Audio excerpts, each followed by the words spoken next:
Good afternoon, everyone. Welcome back to another Chatting with Wisdom weekly interview series.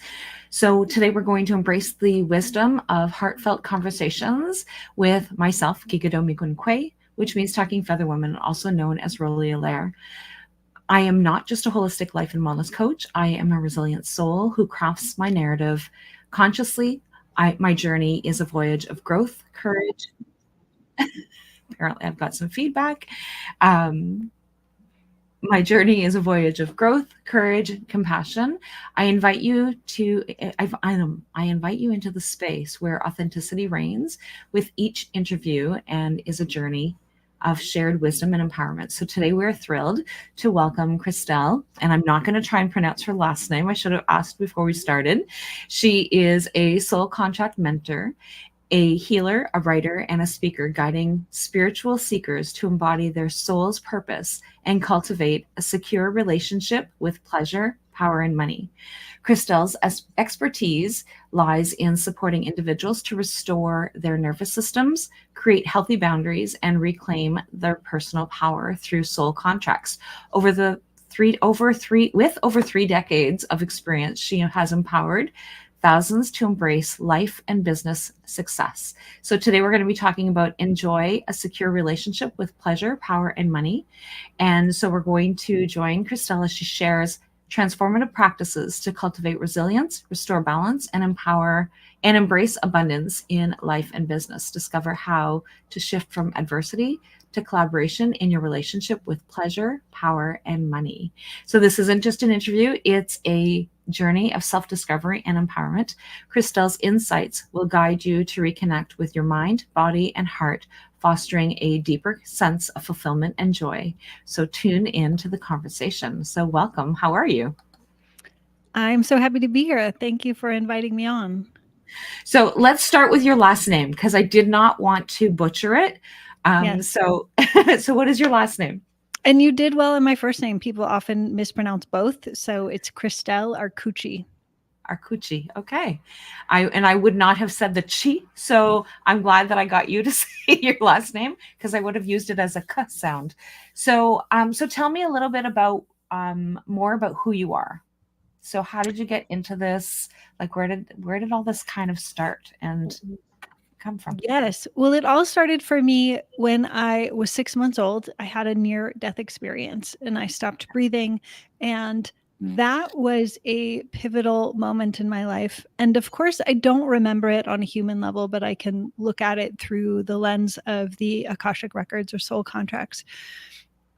Yet it changed my ability to walk between worlds. And I believe I believe all children are halfway between source and it's like a process of coming into the body and learning to navigate humanity. And so for me, I was never able to let go of that connection to source, which made my childhood really challenging because I grew up in a challenging environment. So it was like having access to information that didn't make any sense, knowing what people were thinking, even though they weren't saying it. And I also had health challenges because of the near-death experience. So it put me on a spiritual path and healing path as an infant. And luckily, my parents were able to get me medical support that saved my life multiple times. But then when I was old enough, even before I was 10 years old, I was a spiritual seeker and looking for deeper meaning and to understand. And at that point, even when I was a child, I was going to the Akashic records without knowing that it was the Akashic records. When I was a child, I called it Sky School, which interestingly enough, Akasha, one of the translations, means sky. So inner sky. So that was the journey of stepping onto a spiritual and healing path as a young girl. And that was not the tradition of my family. Then when I was a teenager, it became clear to me that my personal passion could become my profession. And so that's when I stepped onto the healing and spiritual path as my profession as well.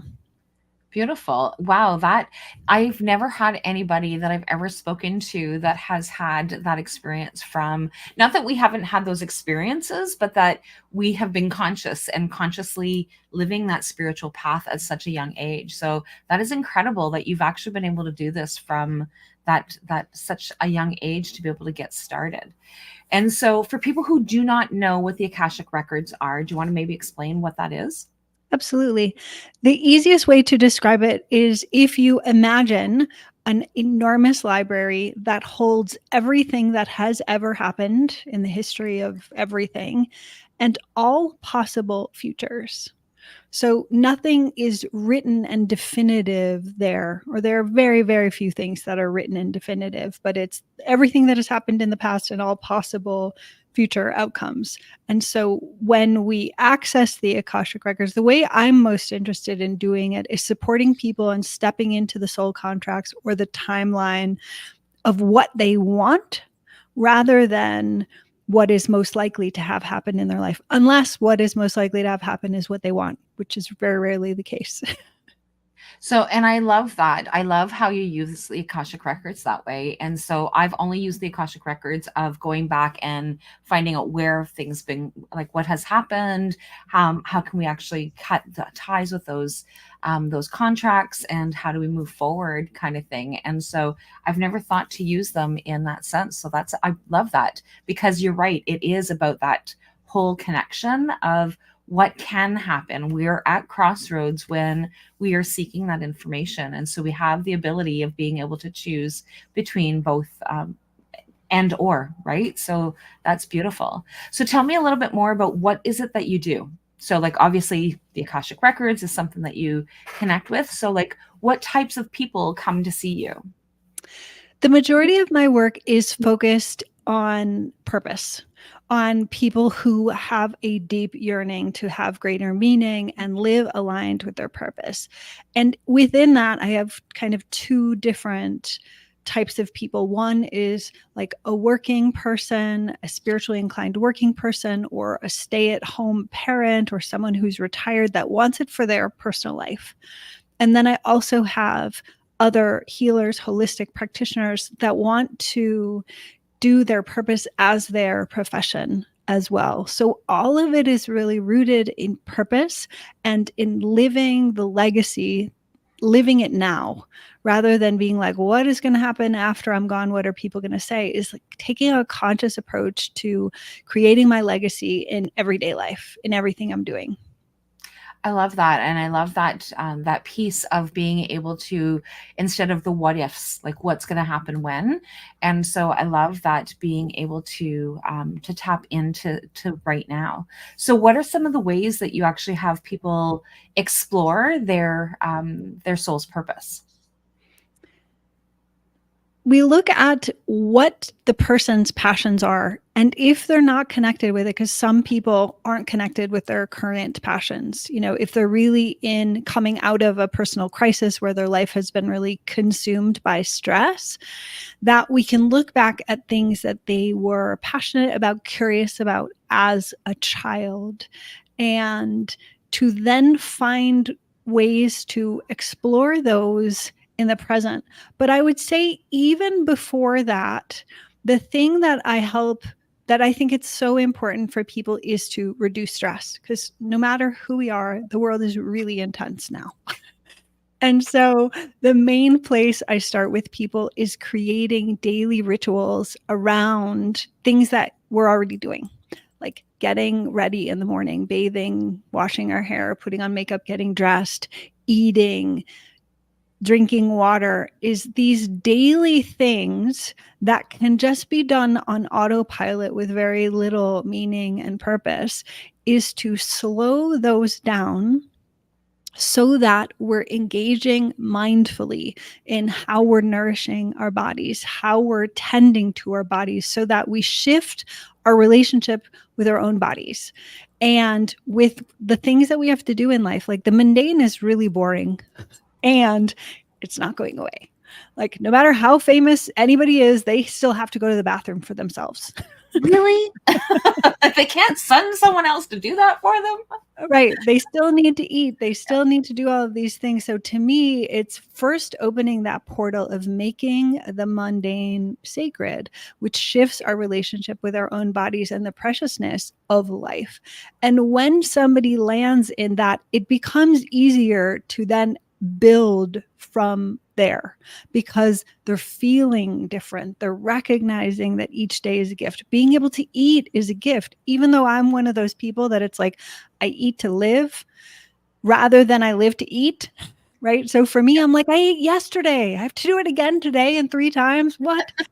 So for me, in shifting my relationship with the gratitude of being able to nourish my body, being grateful for the food that's in front of me, and the whole process of either preparing my own food or receiving my own food is being in that as a sacred act. And then from there, it's much easier to then expand into what is my greater purpose. But the thing that is so important that I want people, everyone on the planet to know is purpose is more about a quality of being than it is about what you're doing. And people often get, because of the dominant culture's narrative, it's always focused on like, well, am I doing my purpose? Am I doing the right thing? Am I doing? When it's really like, who am I being is the most powerful way to live my purpose. And that comes through in every single thing that I do. And when I find people dial back to really landing in their own life, focusing on who you're being, then pathways for doing things that are more aligned or are more exciting or inspired open up naturally. And I love that analogy about like the whole eating and being more mindful. My son and daughter-in-law surprised me with taking me out for dinner yesterday, which was really nice. My husband and I both, but like just sitting in the restaurant and watching my grandson, who just turned a year old, explore with the food, right? So like he's like tasting, it's like I'm not really sure about that texture, and then tasting it again and noticing what it is that's going on. And it was food that he's eaten before, so it's not like it's stuff that he was not familiar with, but it's that. And as you were talking, it brought me back to that image of something that I noticed yesterday, of just being able to just be present in the moment. And our children do that automatically. We just have learned to be able to just kind of bypass it. I'm the one that's wolfing down my food because I need to make sure that I'm eating it before it gets cold, because then I don't like the cold. I don't like cold food. So I'm the one that's like getting it in very quickly.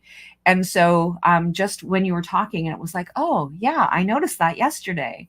And so it's just important for us to be able to have that. And then I like how you talked about be and do. And so once we can get really grounded in the be, then we can do. But oftentimes we work on being, we work on the do, the do. We are in a world where everything needs to be done, and everything needs to be done quickly. And then there's the expectations of like doing it all perfectly and all those things. But when we're in the now, in the be, and being able to just be present, makes a huge difference. And I love how you actually break that down, because not everybody remember, like I know this cognitively, but it's that reminder of like, okay, I just need to be in this present. I need to just remember to be in this moment and not worry about all the things that are going on, because all the things that are going on are still going to be there when we're done being Right. in this present moment, right? So what Yes. else do you do with your to be able to help people prepare for figuring out their soul purpose, or especially when they're in that stage of like still trying to figure it out? Yes. Looking for that place of integration of mind, body, and heart. Because I find when people are in the like, am I doing my purpose? And they get into this literally almost obsessive place. And I think it's partly because of the stress and pressure of the world right now, is that that is driven by fear and what I would call monkey mind, or mind that is not integrated with body and heart. And so the greatest place of power is when our being and doing are integrated, when our mind, our heart, our body are working together in what we're doing. And so often people are looking for an escape, like when they're in the big question of, am I doing my purpose? What am I doing? What am I doing? Is this right? Is this my purpose? They're in a place of fear and mind override.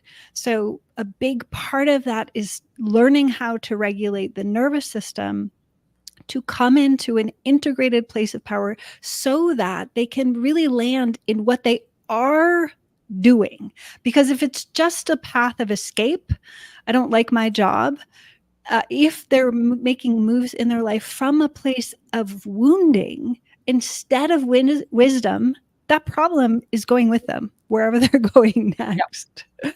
So in integrating mind, body, and heart, in landing in where we are now and what the challenges are to move from wounding to wisdom, then pathways open up more easily rather than being in a fight or flight state with either not having a career that's fulfilling or being in a career that isn't fulfilling or wanting to become an entrepreneur and you're in a 9-to-5, whatever the dynamics are, it's first land in the present moment. The present moment is the point of greatest power. Then, sorry, go ahead. Then once we land in the present moment, then we can create the future. But if we're just chasing the carrot on a stick, we'll always be chasing the carrot on the stick. We'll never get to it. And I love that analogy. And I didn't mean to cut you off. I had thought you had stopped, but it was just that whole purpose, like that whole piece of like just landing now and being in this present. And then the other thing that you had said that like really struck that light bulb moment was when you said that it doesn't matter what it is that's going on. If we don't resolve what it is that's happening in the now, it's going to follow us and it's going to chase us and it's going to be continuing on. And I know that in speaking with different women over the years is that, well, I left this relationship and I'm started a new relationship and everything's been going really well. And then the cycle returns and everything happens again because they didn't resolve that one piece that allowed them to be strong enough to be able to set those boundaries and set those limits. And so I love how you actually point out, and I'm just using relationship because that's what a lot of people can actually relate to, but it's just allows us to be able to be in that present. So whether it's a job, it's a friendship, whether it's with ourselves, our cycle of whatever tasks that we want to do, like we get motivated at the beginning of the year to do all these I can't even think what word I'm looking for. Like when they start a resolution. Thank you. That's the word I was looking for. When they start a resolution at the beginning of the year, and then they get stuck with like, oh, I failed again. But because we didn't take into account all the things that we need to be doing, and like you said, being present in our rituals, our morning rituals, our bedtime rituals, all those things that we have that allow us to be able to be in this moment. Yes. And the work that I do so much is built on the foundation of building a secure relationship with self first. Because when we do that, we stop grasping for something or someone to save us from ourselves. Because like you were just saying, wherever we go, there we are. Right? If we haven't resolved the issues in the last relationship or the last job, and we just think the next job or the next person is going to be the thing that saves us, we're still there with the same issues. So the key is to really pull it back in, to come into a secure relationship with ourselves, with our being, with our connection with source or higher power, God, or whatever that is for each person, is for that to be the primary relationship. Then from that place of wholeness and power, then when we are building connections outside of ourselves, it's coming from a place of greater power, connection, truth. Not that it's going to be flawless. It's just going to come from a place of power rather than a place of grasping or looking for someone to save us. And I love that. Again, I love those analogies that you have because it gives people good visuals of like seeing somebody like just kind of literally grasping at whatever it is that they can hang on to as they're falling off the cliff. And so it's just really great in terms of those reminders. Because again, most of us know these things. Most of us know that we need to be present. We need to look at ourselves, that it's important for us to be able to have these relationships with ourselves. And so what do you say to, because I work mainly with women, what do you say with to the women who say, yeah, but like I need to look after my my family and my children, and I've got these responsibilities. So how do you address when people are talking about all the responsibilities that they have, that they can't make sure that they're looking after themselves first? I ask them how long they can hold their breath for. Okay. I like that. How long can you hold your breath? Maybe if somebody is really practiced, they may be able to hold their breath for 7 minutes, but most people can't hold their breath for more than 30 seconds. And so it's the analogy of I'm only going to exhale. It's impossible. So part of it is like, okay, I'm going to give from an empty cup. I'm going to run myself ragged, teach a burnout model to my family. I'm going to model and demonstrate what burnout looks like. And these are hardcore things, that people might not be happy hearing. But part of it is one of the dominant paradigms for women, especially mothers in our culture, is the martyr mother. And so it's like, is that who you want to be? Is that the legacy you want to be living? And so part of it is to step out of codependency, to recognize if I, as a woman, want to model to other women and girls around me what it means to take care of myself so that I am full and whole and healed, so that I can make a greater contribution in the world. It's partly breaking the myth. And as long as someone keeps repeating that and justifying it and doing it every single day, it's easy. Our brains are wired to do the same thing. But part of it is to say, that's not what I want to model for my children or for women in my community, girls in my community. So I've got to stop it. I love that. And you have like amazing analogies that just really give those visuals. And so like, I'm not a visual person, and you've given me lots of visuals to be able to like really tune into, because it's like that holding the breath, right? So it's like, then you see people gasping, like the people who are literally trying to hold their breath. Then it's like that great big, I need to take that great big huge breath so that I can actually get back into that breathing. And so like that's an incredible visual for us to be able to see, because Right. oftentimes we end up with these being on these hamster wheels of just continuing the same things over and over and over again, running as fast as we can, thinking that the faster we get, we're going to be able to get to that other side on that hamster wheel. And we just don't ever get that. And until we get off the hamster wheel, then we can see that it's like round and it's not going anywhere, right? So it Right. just really is that that analogy of being able to do things. So now tell me a little bit about, how do people start to work with you? So like if somebody is listening and they're like, hey, I really want to be able to jump in with Christel, tell me something that you do or something that you offer that would be really helpful for people to get started. Smallest way to get started is I have a session called a desire session. And so it supports, because I work mostly with women as well. And I find most women don't know what they want. They don't know how to ask for what they want. They don't know how to receive what they want. They don't know how to enjoy what they want. So this session is to really step out of the paradigm of the overgiver, caretaker, martyr role and step into our own power and our desires. So it is breath work. It also includes sensual hypnosis to work on a deep level to rewire the brain, because I would imagine most of your listeners know that the subconscious is the main thing that is driving our life. So this session is designed to go into those deep layers of limiting beliefs. It also works in the Akashic records to turn the attention onto the timeline and the experience we want, beyond just what we can do with our conscious mind and daily habits, which are important, but working those subconscious beliefs is really powerful. So that session, called a desire session, and someone could look into that at desiresession.com. That's the smallest investment for someone to have one session with me to see if it's a good fit for them to go further. Beautiful. I love that. And I love exactly what it is that you call it, is that desire of being able to be present in this moment of like, where do I need to go? What do I need to do? And so kind of going back to a lot of the things that we've been talking about. Is there anything else that you think that would be really important for people to know that we haven't yet talked about? Another practice, so we talked about like daily habits and daily rituals are really important. And the one that if is breathing, that it's like we always have our breath.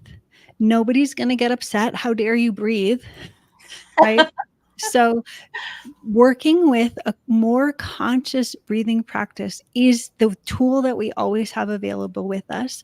Almost all humans are way underutilizing it. So just in a moment, and that helps you be a better person in interacting with your children, in interacting with coworkers or your partner or whoever in your life, is learning how to breathe more fully helps dial down the nervous system, the stress response, so that we have greater access to our intelligent brain rather than the survival brain. So that's the one thing that if someone takes away from this, even if you just start with taking 10 conscious breaths throughout the day, and then tomorrow you do 11, and tomorrow, the next day, more and more, is to practice breathing more deeply. And it doesn't have to be an hour-long practice. It's literally start with a one breath meditation as often as you think about it. It's easiest if you anchor it to something. This is kind of an advanced practice, but it's also kind of funny. It's like if you have small children, every time your child says mom, take a deep breath, because then you're going to be breathing really deeply 300 times a day. But if you anchor it to something every time the phone rings, if you know your phone rings a lot, or a text message comes in, or every time I stop at a stoplight, every time I get up to go to the bathroom, I take a deep breath. If you anchor the one breath meditation to something you're already doing, you'll be more likely to remember. And that, again, is the fastest way to dial down our stress response, which gives us a greater capacity to be the humans that we want to be in the world.